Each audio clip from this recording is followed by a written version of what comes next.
The architecture of silence, when children cannot speak what they know. Disclaimer: the following analysis represents a theoretical exploration of publicly available information and psychological research. It is not an assertion of guilt, intent, or factual conclusion, nor does it claim to establish what occurred on December 26, 1996. This discussion examines one possible interpretive framework among several that could be used to consider documented contradictions in the case. References to individuals are made only to analyze publicly known narratives and are not intended to attribute responsibility. Multiple explanations remain viable, and this framework may ultimately be incomplete or incorrect. We've spent years circling the edges of this case, examining the adults, their statements, their contradictions, their careful management of narrative and timeline. But there's a presence in that house we've barely allowed ourselves to see clearly. Not because the evidence doesn't point there, but because our cultural resistance to certain possibilities creates blind spots even trained investigators struggle to overcome. What happens when we stop averting our gaze and ask the question that has sat, largely unspoken, at the center of this mystery for nearly 3 decades? What happens when a child's emotional world collapses inward with such force that the implosion becomes visible only in its aftermath? The invisible architecture of a child's inner world. Theme 1: the patterns we don't want to see. In the careful reconstruction of December 25th and 26th, 1996, one figure moves through the timeline like a shadow, present but rarely centered, mentioned but seldom examined with the same forensic attention given to adult actors. Burke Ramsey was 9 years old, awake in his bed while chaos unfolded, allegedly undisturbed by his mother's screams that brought his father running. The initial police reports note his presence peripherally. The investigation's early focus remained locked on adult perpetrators, intruder, or parents, while the child in the house existed primarily as potential witness rather than psychological subject worthy of deep examination. Yet when we examine what developmental psychology tells us about children experiencing extreme emotional dysregulation, a different landscape begins to emerge. According to research published in the Journal of Child Psychology and Psychiatry, children exhibiting early patterns of possessiveness, emotional intensity, and control-driven behavior often display what clinicians call insecure ambivalent attachment. Cassidy and Berlin, 1994. These children experience routine separations or perceived rejections with disproportionate intensity, triggering panic responses that manifest as rage, desperation, or impulsive aggression. The New York Times reported extensively on attachment disorders in children from high-achieving families, noting that parental inconsistency, alternating between intense involvement and emotional distance, can create particularly volatile emotional landscapes in young minds. Goldman, 1990. The psychological framework becomes relevant not as accusation but as context. Dr. James Garbarino, author of Lost Boys: Why Our Sons Turn Violent, explains that children who experience chronic stress, inconsistent caregiving, or family environments marked by perfectionism and achievement pressure may develop what he terms identity fusion with primary attachment figures. Garbarino, 1999. In such cases, even minor separations or disruptions trigger catastrophic emotional responses because the child's sense of self is so deeply intertwined with the presence and attention of the parent that any threat to that connection feels like existential annihilation. The Atlantic published findings showing that children in families with significant achievement orientation, where performance, appearance, and public presentation are heavily emphasized, sometimes develop what researchers call conditional attachment schemas. Thompson, 2015. The child learns that love and attention are earned through achievement and presentation rather than given unconditionally. When a sibling receives intensive parental focus, particularly through activities like beauty pageants that demand enormous time and emotional investment, the other child may experience what clinicians describe as chronic perceived abandonment, even within an intact family structure. From a physiological standpoint, research in developmental neuroscience reveals that children experiencing persistent emotional stress show measurable alterations in stress hormone regulation. A study in developmental psychology found that children with early attachment disruptions demonstrate heightened cortisol responses to minor stressors and impaired ability to downregulate emotional arousal.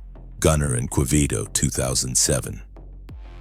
These children exist in a state of chronic hypervigilance, their nervous systems primed to interpret ambiguous situations as threatening and to respond with disproportionate intensity. The forensic psychology literature, particularly work published in Psychology, Crime, and Law, notes that children with these emotional patterns don't typically plan harmful actions, but may act impulsively during moments of overwhelming dysregulation. Hilbrand, 2001. The precipitating event is often minor from an external perspective: being told to wait, being asked to be quiet, experiencing a sibling receiving attention, but triggers a cascade of panic and rage in a child whose emotional architecture cannot process the experience as routine frustration. The response is not calculated violence, but desperate, uncontrolled action aimed at stopping an unbearable internal state. Dr. Bruce Perry, a leading researcher in childhood trauma, explains in The Boy Who Was Raised as a Dog that children in high-stress environments may develop what he calls defensive arousal states, neurological patterns where the child exists in perpetual fight or flight mode. Perry and Zalowitz, 2006. In these states, the child's capacity for rational thought, emotional regulation, and behavioral control is severely compromised. Actions that seem incomprehensible to adults operating from regulated nervous systems become tragically understandable when we recognize the child is operating from a fundamentally different neurological state. The anthropological perspective, drawing on research published in Cultural Anthropology, examines how American middle-class achievement culture of the 1990s created particular pressures on children in families like the Ramseys. Leroux, 2003. The intensive parenting model, with its emphasis on structured activities, public performance, and visible achievement, placed children in positions where their value was constantly measured against external standards. For a child already struggling with emotional regulation, this environment could intensify feelings of inadequacy and fear of abandonment. The philosophical question that emerges from this framework asks, at what point does a child's emotional pain become so acute, their regulatory capacity so overwhelmed, their sense of threat so profound, that they act in ways that transcend their own understanding? This isn't about culpability or excuse-making. It's about comprehending how a young mind under extreme duress might engage in behavior that in calmer moments would be unthinkable even to themselves. Theme 2. The language of dysregulation. When we examine the specific behavioral patterns that emerge in children experiencing severe emotional dysregulation, we find descriptions that resonate disturbingly with certain unexplained elements of the Ramsey case. Research published in the Journal of the American Academy of Child and Adolescent Psychiatry identifies key markers: disproportionate reactions to perceived rejection, explosive outbursts when unable to maintain exclusive access to attachment figures, and what clinicians call manipulative behaviors that are not calculated deception but desperate attempts to retain attention and connection. Kernberg et al., 2000. These children, according to Scientific American Mind, often create crises to recenter parental attention, exaggerate minor injuries or slights, or fake distress when they sense emotional focus shifting away from them. Dobbs, 2006. To the untrained observer, these behaviors appear calculated and manipulative. To the child psychologist, they represent a child drowning in emotional pain and grasping desperately for the connection that feels like oxygen to their psyche. The Guardian reported on research showing that sibling dynamics in families where one child receives disproportionate attention, whether through special needs, exceptional talent, or intensive activities like competitive pageantry, often create what researchers term attention scarcity trauma in the less focused child. Kluger, 2011. The child experiences the sibling not as companion but as competitor for limited parental resources. In extreme cases, this dynamic can produce what the literature describes as sibling-directed aggression, typically expressed through verbal conflict or minor physical altercations, but occasionally escalating during moments of extreme dysregulation. The physiological research becomes particularly relevant here. Studies in biological psychiatry demonstrate that children with poor emotional regulation show impaired prefrontal cortex activation during stress, the brain region responsible for impulse control, consequence prediction, and behavioral inhibition literally goes offline during emotional flooding. Hare et al., 2008. In these moments, the child is neurologically incapable of the kind of rational decision-making that would prevent impulsive, harmful action. Dr. Dan Siegel, author of The Whole Brain Child, explains that when children flip their lid, his term for amygdala hijacking, they lose access to their capacity for empathy, reasoning, and self-control. Siegel and Bryson, 2011. The child in this state isn't choosing to act destructively. They're operating from primitive brain regions designed only for survival. Actions taken during these episodes often horrify the child themselves once regulatory capacity returns, leading to profound shame and desperate attempts to hide what occurred. Research published in Child Development notes that children who commit impulsive, harmful acts often display specific post-event behavioral patterns: withdrawal, selective mutism, regression to younger behaviors, and what appears to be deliberate forgetting or dissociation from the event. Cicchetti and Toth, 2005.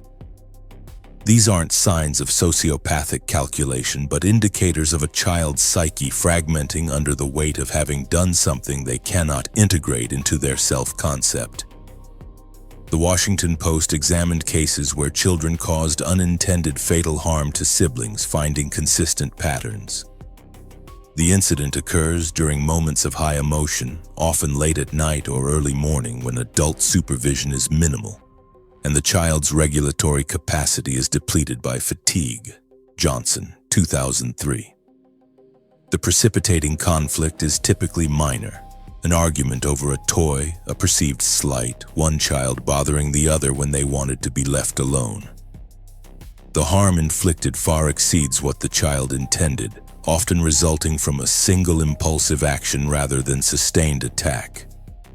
The forensic psychology literature, particularly work in aggression and violent behavior, notes that children who cause accidental fatal harm to siblings rarely show predatory or planned behavior. Underwood and Patch, 1999. Instead, the pattern is one of escalating frustration, a moment of explosive dysregulation, an action taken to make it stop, whether it is the sibling's noise, presence, or perceived intrusion, and immediate horror when the child realizes the consequences of their action exceed anything they intended or can process. The philosophical dimension asks us to consider what we mean by responsibility when applied to a 9-year-old's neurologically driven impulsive action. The child didn't choose to have poor emotional regulation, didn't choose the family dynamics that created emotional scarcity, didn't choose the neurological architecture that goes offline during stress. Yet an action occurred, a life was lost. How do we hold these truths simultaneously without demanding either complete absolution or adult-level culpability? Theme 3. The household as pressure system. To understand how a child might reach such a catastrophic point of dysregulation requires examining the environmental context, not to assign blame, but to comprehend the psychological ecosystem in which the child was developing. USA Today reported extensively on the Ramsey household's achievement orientation, noting JonBenet's intensive pageant schedule, the carefully managed public image, and what friends described as Patsy's deep investment in her daughter's pageant success. Wise, 1997. Research published in the American Journal of Orthopsychiatry examines how achievement-oriented families create particular psychological pressures on all children in the household, not just the one receiving focused attention. Luthar and Latendresse, 2005. The sibling who is not the achievement focus often experiences what clinicians call invisible child syndrome, present in the family but peripheral to its emotional center, valued but not prioritized, loved but not seen with the same intensity.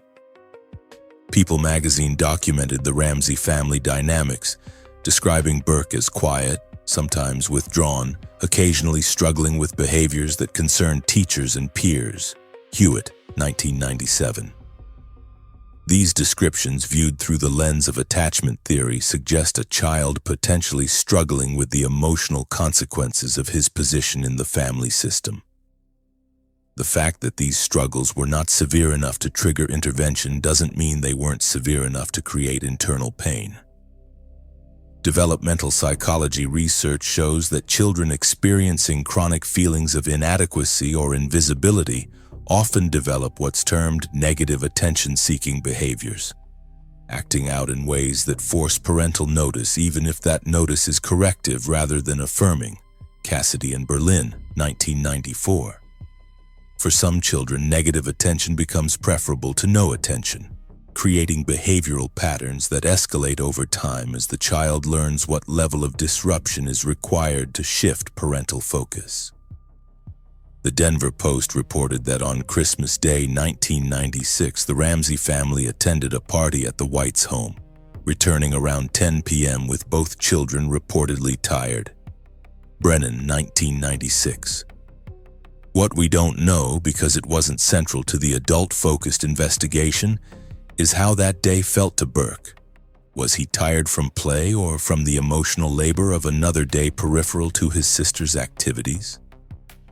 Did he go to bed frustrated, resentful, or merely exhausted? The answers matter because they would establish his baseline emotional state entering the crucial overnight hours. Research in pediatrics demonstrates that children's regulatory capacity is significantly impaired by fatigue, with the hours between midnight and 6 a.m. representing the lowest point in behavioral control. Fallon et al. 2002. A child already struggling with emotional regulation, already potentially harboring complex feelings about attention distribution in the family, already operating with limited prefrontal cortex development due to age, would be at highest risk for dysregulated behavior during these vulnerable hours.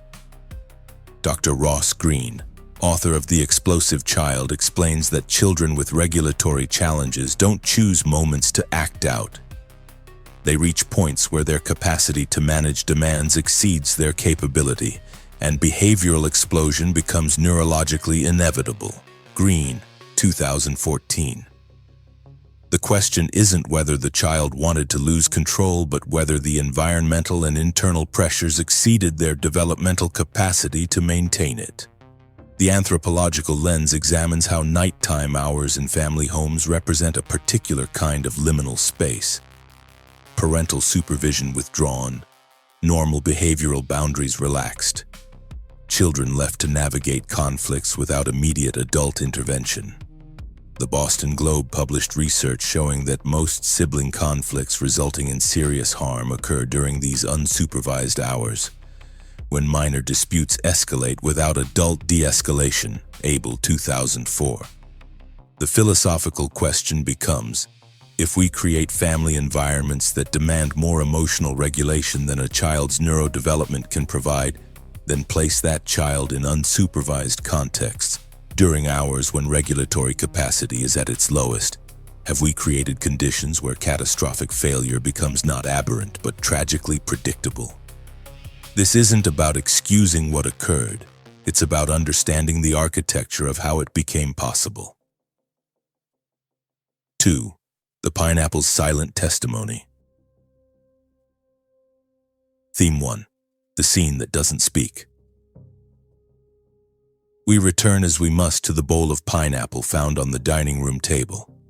But this time we examine it through a different lens, not as evidence of adult activity requiring explanation, but as potential artifact of a child's late-night movements. The bowl, the oversized spoon, the tea glass. What story might these objects tell if we imagine them arranged not by adult hands but by a 9-year-old's? The Boulder Daily Camera reported that Burke's fingerprints were found on the bowl alongside Patsy's. Brennan, 1997. The initial investigative focus treated this as evidence of Patsy's involvement in preparing a forbidden snack during hours she claimed to be asleep. But what if we invert the assumption?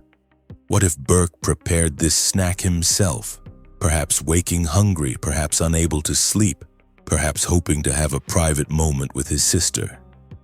And Patsy's prints arrived later, during frantic morning activities when she moved items, touched surfaces, searched for explanation in the chaos? Research published in Child Development Perspectives notes that 9-year-olds are capable of basic food preparation, particularly with familiar items. Lumeng and Burke, 2006. A child who regularly saw pineapple prepared, who knew where utensils were kept, who felt comfortable navigating the kitchen at night, could certainly have prepared this snack without adult assistance. The oversized spoon, which both parents remarked as inappropriate, makes perfect sense if selected by a child who grabbed the nearest implement without adult notions of proper serving utensil size. CNN reported that investigators found the pineapple's presence deeply problematic because it contradicted the parents' insistence that JonBenet was asleep and remained asleep. Lawrence, 1997. But if we remove the assumption of adult involvement, the contradiction dissolves. A child could have woken, come downstairs, found his sister awake or woken her, and shared a snack without parents' knowledge or permission. This scenario requires no elaborate deception, no complex staging, just 2 children awake during hours their parents believed them asleep. The physiological evidence supports this possibility. The partially digested pineapple in JonBenet's system suggests consumption roughly 2 to 3 hours before her passing. If she ate around midnight or 1 a.m., the timeline aligns with a late-night snacking scenario between siblings. The New York Daily News noted that the digestion timeline was one of the case's most concrete pieces of evidence, yet its interpretation remained contested. Siemaszko, 2013. From a forensic perspective, the scene's domestic casualness, bowl left on table, spoon abandoned, glass sitting nearby, suggests comfort and familiarity rather than criminal staging. An intruder feeding a child pineapple before harming her makes no logical sense. Parents staging an intruder scenario would likely have removed such obviously domestic evidence. But children having a late-night snack and leaving the evidence where it fell? That's simply how children operate when unsupervised. The psychological dimension asks us to imagine what might have transpired during this snacking moment. Was it companionable and peaceful, 2 siblings sharing quiet time? Or was there tension, conflict? One child perhaps annoyed by the other's presence or behavior. Research in developmental psychology shows that sibling conflicts often arise during unsupervised time, particularly when one child feels the other is intruding on desired privacy or solitude. Kramer, 2010. The anthropological lens examines how the pineapple's presence forces us to acknowledge unsupervised child activity during the crucial time frame. Once we accept that both children were awake and active during hours their parents believed them asleep, we must consider what else might have occurred beyond simple snacking. The night's events become less about adult activity requiring concealment and more about child interactions occurring outside adult awareness. Theme 2. The question of wakefulness. The parents' adamant insistence that both children were asleep and remained asleep throughout the night served crucial narrative purposes. It established that whatever occurred happened during hours when adult supervision had responsibly ended for the evening. But the Denver Post reported inconsistencies in this account, noting that Burke himself told investigators he was awake after being put to bed, a statement that contradicted his parents' timeline. Simpson, 2016. Research published in Sleep Medicine Reviews demonstrates that 9-year-olds frequently wake during the night, particularly after exciting or stimulating days like Christmas. Mindell and Owens, 2015. The assumption that Burke would have remained deeply asleep despite his mother's screaming, loud enough to bring his father running from another floor, struck investigators as implausible. Yet this implausibility became central to understanding the morning's timeline. CBS News reported that in Burke's later interview with child psychologists, his affect appeared flat, and his responses oddly disconnected from the gravity of the situation. Herzenberg, 2016. Developmental trauma specialists note that children who have experienced severe shock often display what looks like inappropriate emotional response, not because they don't feel deeply, but because their psyche has compartmentalized the trauma as a protective mechanism. Dr. Bessel van der Kolk, author of The Body Keeps the Score, explains that children who witness or participate in traumatic events often enter dissociative states where memory becomes fragmented and emotional response becomes disconnected from narrative content. Van der Kolk, 2014.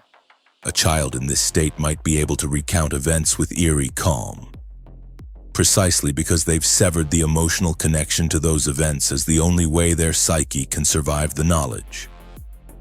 The physiological research on childhood trauma published in Journal of Traumatic Stress shows that children's brains respond to overwhelming events by essentially going offline, blocking memory formation, suppressing emotional response, creating what appears to outside observers as shocking indifference but is actually neurological protection.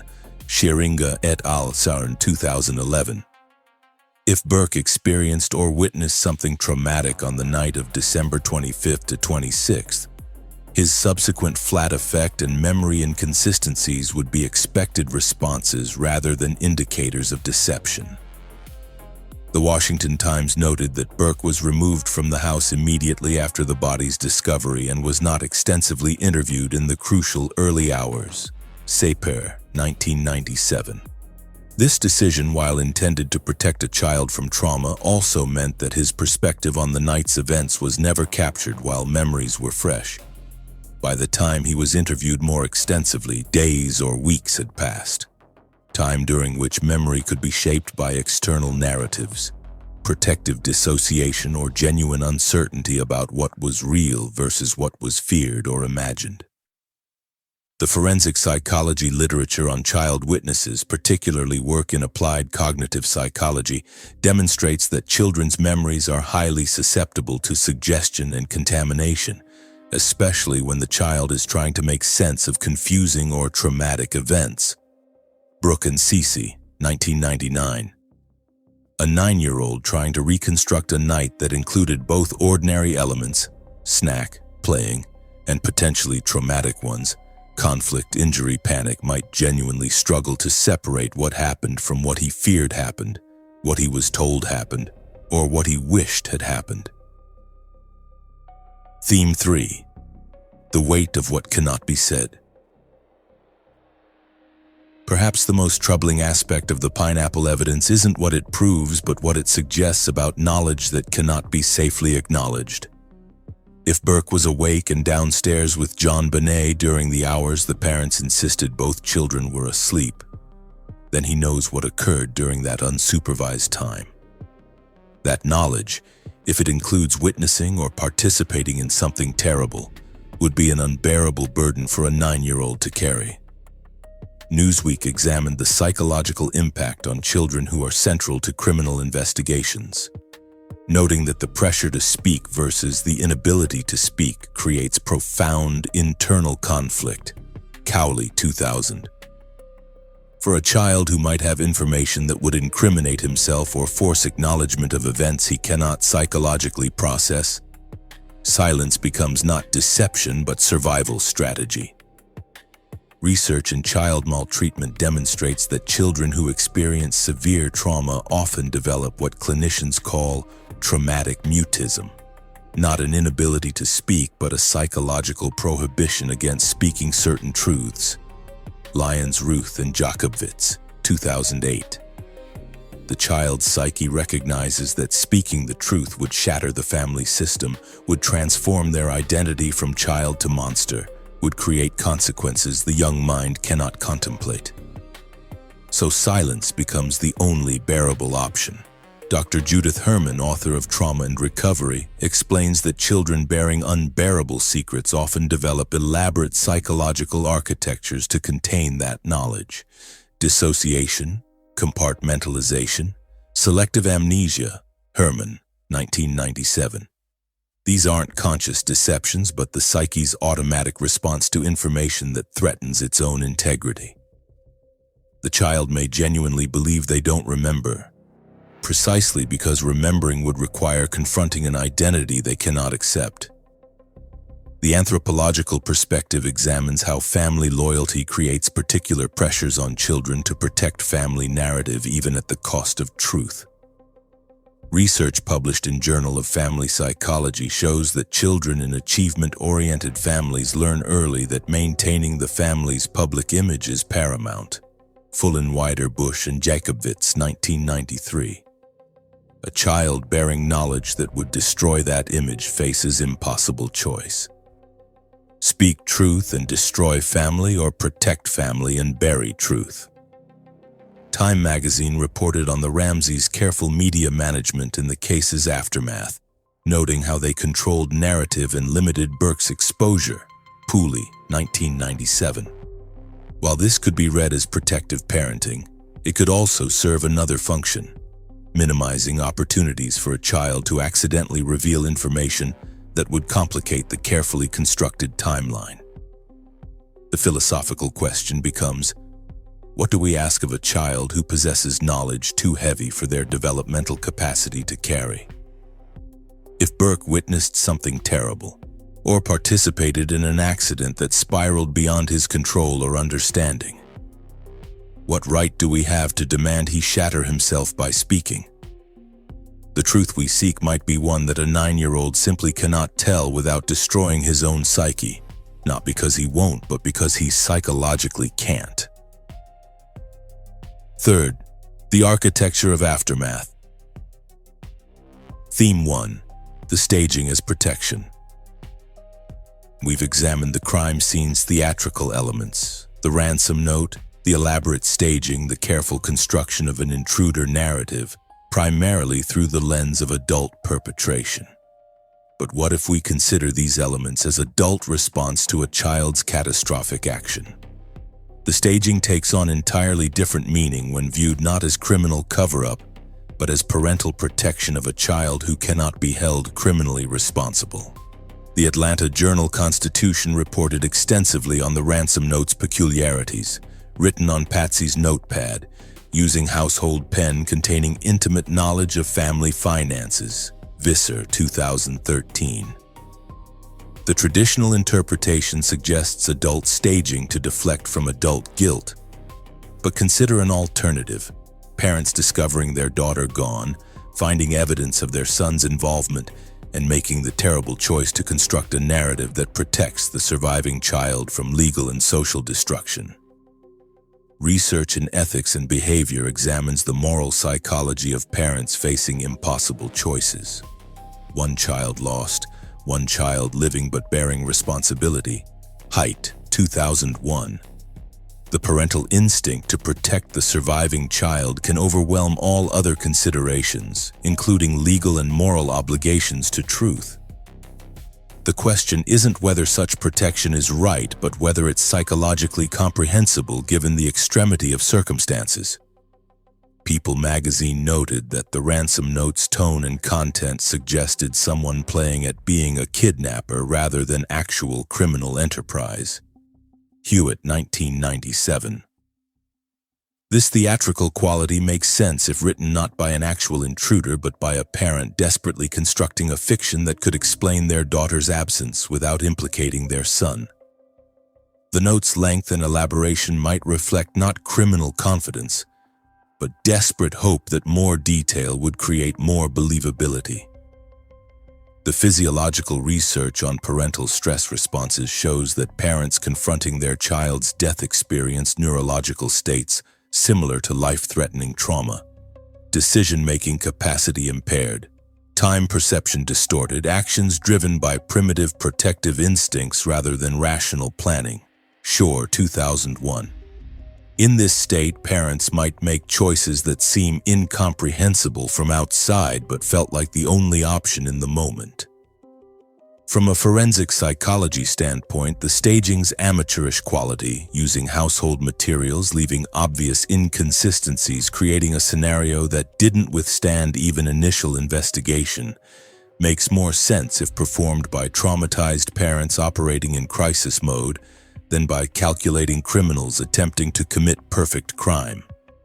Douglas and Olshaker, 1995. Professional criminals stage scenes to deflect investigation. Parents stage scenes to protect children. The Wall Street Journal examined legal precedents around parental protection of children, noting that courts generally recognize powerful competing interests when parents conceal juvenile offender behavior. Lardner, 2008. While obstruction charges remain possible, the law acknowledges that parental protective instinct creates psychological pressures that override normal civic duty. The question becomes not whether the Ramseys would have protected Burke, but whether any parent wouldn't have made similar choices faced with similar circumstances. Theme 2. The impossible choice. Imagine the scenario. Parents wake to find something terrible has occurred. Their daughter is gone. Evidence suggests their son's involvement in an accident that spiraled beyond anyone's control or intention. What follows isn't criminal calculation but parental crisis. Two people confronting the reality that they've lost one child and face losing another to the justice system, media destruction, and social obliteration. The Guardian published research on parental decision-making during acute family crisis, finding that parents prioritize protecting surviving children over all other considerations, including legal consequences to themselves. Keltner, 2016. The choice to construct a protective narrative wouldn't emerge from criminal intent, but from the fundamental parental drive to shield children from harm, even when that harm is consequence of the child's own actions. Research in psychological science demonstrates that parents confronting impossible choices, one child dead, one child facing lifetime stigma and potential prosecution, experience what psychologists call moral injury, the psychological damage that occurs when forced to violate one's own ethical framework. Litz et al., 2009. The Ramseys, if they made the choice to protect Burke through staging, would carry that moral injury as ongoing trauma, creating the complex grief responses and behavioral contradictions observers noted. ABC News reported on the Ramseys' continued insistence on Burke's innocence and their adamant protection of him from media exposure. Ruiz, 1999. This protection, if it stemmed from knowledge of his involvement, wouldn't be deceptive parenting but desperate parenting. The only way they could imagine preserving anything of their shattered family. Dr. Dan Siegel's research on parental attachment demonstrates that parents psychologically cannot abandon children even when those children have caused terrible harm. Siegel and Hartzell, 2003. The attachment bond, particularly for parents who've already lost one child, intensifies around the surviving child regardless of that child's role in the loss. Protection becomes not choice but neurological imperative. The physiological dimension examines what sustained secrecy does to human bodies and minds. Research in psychosomatic medicine shows that holding traumatic secrets creates measurable health impacts. Elevated cortisol, impaired immune function, increased risk of stress-related illness. Pennebaker, 1997. Both John and Patsy experienced significant health issues in the years following JonBenet's death. Consequences potentially explained by the physiological cost of carrying unbearable knowledge that could never be safely shared. The New Yorker examined the psychological toll of the investigation on the Ramsey family, noting Patsy's declining health and John's increasingly withdrawn demeanor. Malcolm, 2011. These changes could reflect the simple grief of parents who lost a child, or they could reflect the compounded trauma of parents bearing protective secrets while under relentless scrutiny, unable to grieve honestly because honest grief would require acknowledging truths they'd committed to concealing. Theme 3. The Legacy of Silence. The decision to protect through staging, if it occurred, would create ripple effects extending decades beyond the initial crisis. The parents would become complicit not in murder but in obstruction, a lesser crime legally, but one requiring sustained deception and creating permanent barriers to truth. Burke would grow up bearing knowledge he could never fully acknowledge, his development shaped by secrets that couldn't be processed or integrated. Vanity Fair published a detailed examination of Burke's life after JonBenet's death, noting his social withdrawal, his avoidance of public life, and what acquaintances described as a persistent quality of disconnection. Schiller, 1999. These patterns could reflect simply being the surviving sibling in a highly publicized case, or they could reflect the psychological consequences of carrying childhood trauma that can never be fully addressed or resolved. Research in development and psychopathology demonstrates that children who experience severe trauma in childhood but cannot process it through disclosure and treatment often show specific adult patterns: emotional restriction, relationship difficulties, persistent anxiety, and what clinicians term frozen development around the traumatic event. Sacchetti, 2013. The child part that experienced the trauma remains psychologically isolated, unable to mature or integrate with the developing adult self. Dr. Phil interviewed Burke in 2016, with observers noting his unusual affect and what appeared to be inappropriate smiling when discussing his sister's death. CBS Interactive, 2016.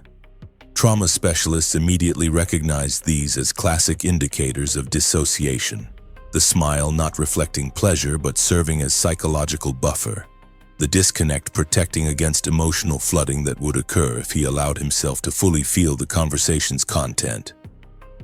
The anthropological lens examines how the case became cultural touchstone, shaping public discourse about childhood, parenting, and justice.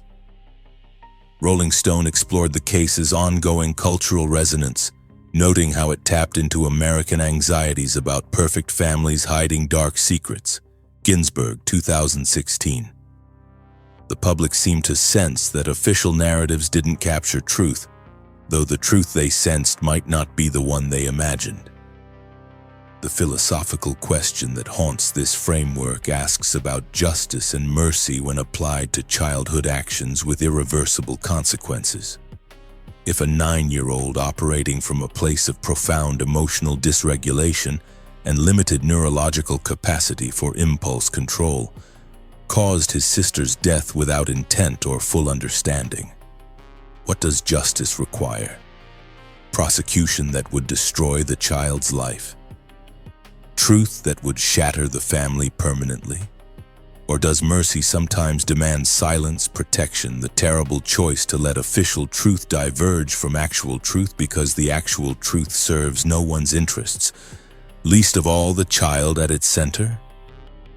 Conclusion: the truth we cannot know.